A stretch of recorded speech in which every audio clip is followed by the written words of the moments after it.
కరీంనగర్లో అన్ని రకాల వ్యవసాయ యంత్రాలు లభించే ఒకే ఒక చోటు ఎక్సెల్ అగ్రి సొల్యూషన్స్ పెద్దపల్లి బైపాస్ రోడ్ బొమ్మకల్ కరీంనగర్ ఇప్పుడే సంప్రదించండి. వ్యవసాయ బావిలో శవమై తేలిన అభిలాష్ మిస్టరీ చుట్టూ రెండు ప్రశ్నలు తిరుగుతున్నాయి. ఒకటి హత్య లేదంటే ఆత్మహత్య. పోలీసులు మాత్రం హత్య అనుమానాలపైనే ఎక్కువగా దృష్టి సారించారు. ఎందుకంటే అభిలాష్ అదృశ్యమైన రోజు అతని తండ్రికి ఒక ఫోన్ కాల్ వచ్చింది. ఆ ఫోన్లో మీ అబ్బాయి ఎక్కడికో వెళ్ళిపోయారని చెప్పిన గుర్తు తెలియని వ్యక్తులు ఆ తర్వాత స్విచ్ ఆఫ్ చేశారు. ఆ ఫోన్ ఇప్పటికీ ఆన్ కాలేదు. అప్పటి నుంచే అభిలాష్ కోసం వెతికిన పేరెంట్స్కు తిమ్మాపూర్లోని వ్యవసాయ బావిలో డెడ్ బాడీ కనిపించింది. దీంతో ఖచ్చితంగా అభిలాష్ని ఎవరో చంపారని అనుమానిస్తున్నారు అతని పేరెంట్స్.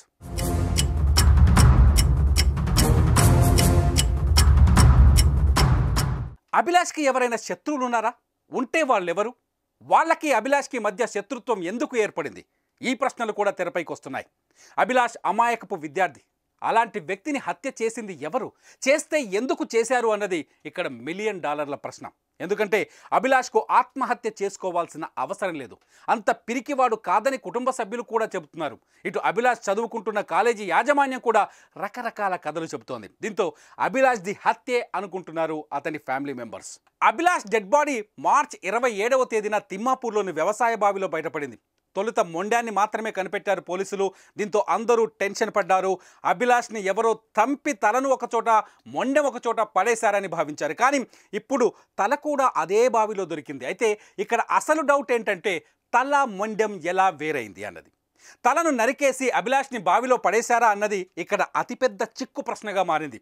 ఈ ప్రశ్నకు సమాధానం వెతికేందుకు పోలీసులు సర్వ ప్రయత్నాలు చేస్తున్నారు.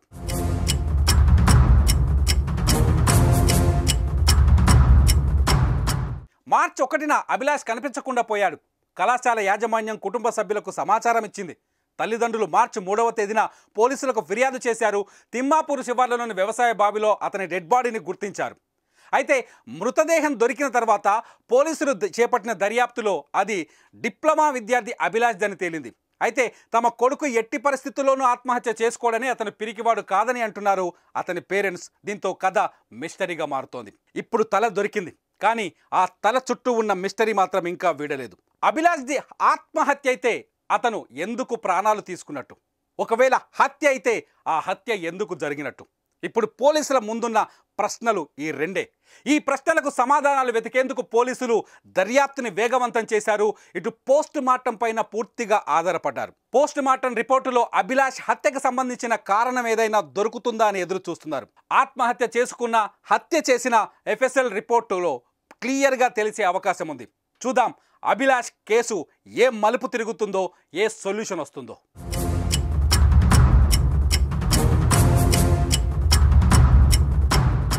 సుమన్ టీవీలో మీ పర్సనల్ అండ్ బిజినెస్ ప్రమోషన్స్ కోసం కింది నెంబర్కి కాంటాక్ట్ చేయండి.